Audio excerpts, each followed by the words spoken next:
One of the last steps of every income-based valuation involves discounting forecasted cash flows and the estimated terminal value to the present value.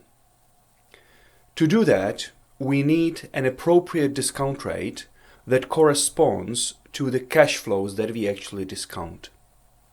At the next lecture, we are going to discuss how to estimate the company's cost of capital in order to be able to obtain this discount rate.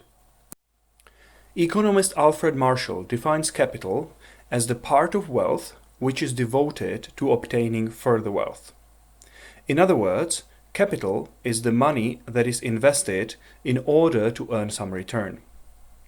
When providing capital to the company, the investors analyze the characteristics of the investment and they form expectations about how much return they require in this specific setting.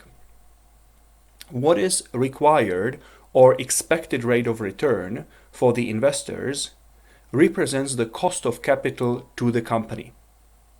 It is the hurdle rate that the companies must meet or surpass in order to make the investors satisfied. The fact that investors require return on their investment implies that capital is costly for the companies. And so the first question to ask is why companies simply do not save on this cost by avoiding using capital. That is not possible because companies typically need to pay cash to suppliers and to providers of fixed assets before they receive cash from the customers.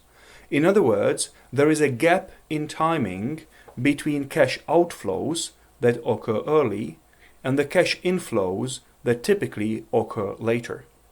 To bridge that time gap, the companies will need capital from the capital providers, that is to say the owners and the creditors.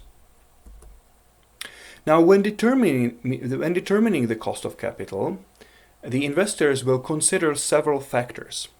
Some of these factors will be general and they will apply in a similar way to all companies in the economy. These factors will include, for example, macroeconomic variables that have the same impact on all companies. But then there will also be some specific factors that will be different for individual firms or individual types of capital. And therefore, the first question to discuss is how the various types of capital impact the required rate of return.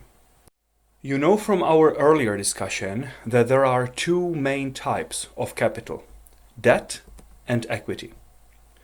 Debt typically comes in the form of bank loans or corporate bonds. Debt constitutes a contractual relationship between the investor and the company.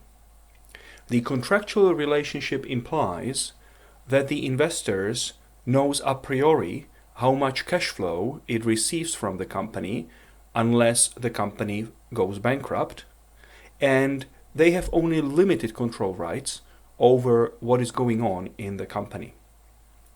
In contrast, equity that consists of contributed capital and retained earnings constitutes a residual relationship between the investor and the company. The owners or the equity providers have variable claims on the cash flows, and therefore they do not know how much value the company is going to generate for them every year.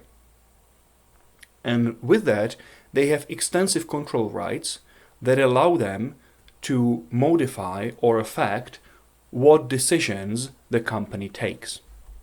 The difference in the nature between the debt and equity contract implies that there is also a difference in the form of return that creditors and owners get as a compensation for providing capital to the company. Return expected by the creditors is easier to measure because the interest expense that constitutes the entire return creditors receive is explicitly reported as a financial expense in the income statement.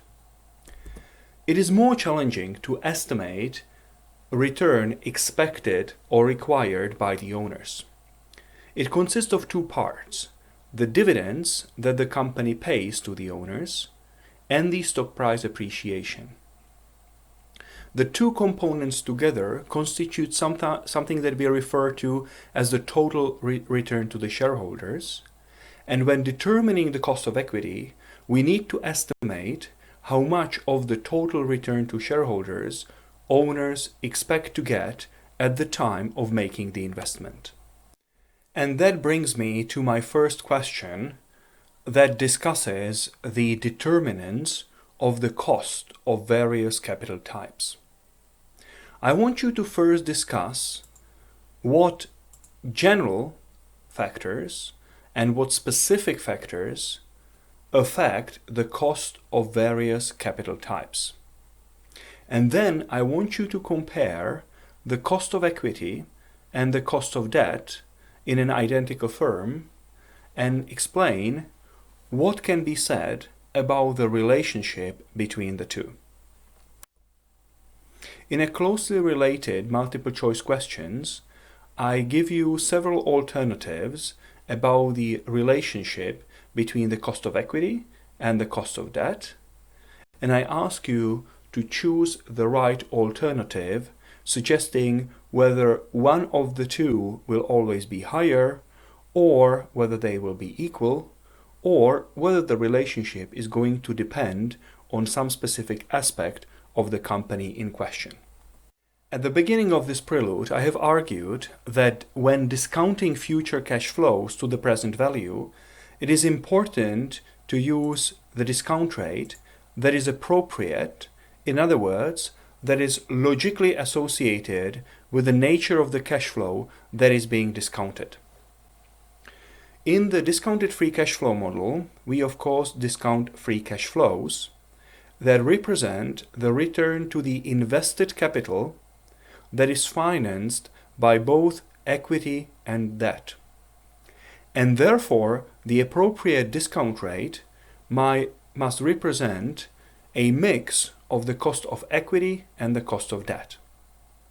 Of course, the two, cost of equity and the cost of debt, will differ, and therefore, when determining a cash flow that is financed by both debt and equity, we need to take the weighted average of the costs of equity and debt. And that's why we are using the weighted average cost of capital to discount free cash flows. The formula for the weighted average cost of capital, or WACC, is rather simple. It features the cost of equity and the cost of debt that we have discussed earlier, that are weighted with their respective proportions in the company's capital structure. In addition to that, the debt component is adjusted for the benefit of the tax shield that we have also discussed earlier.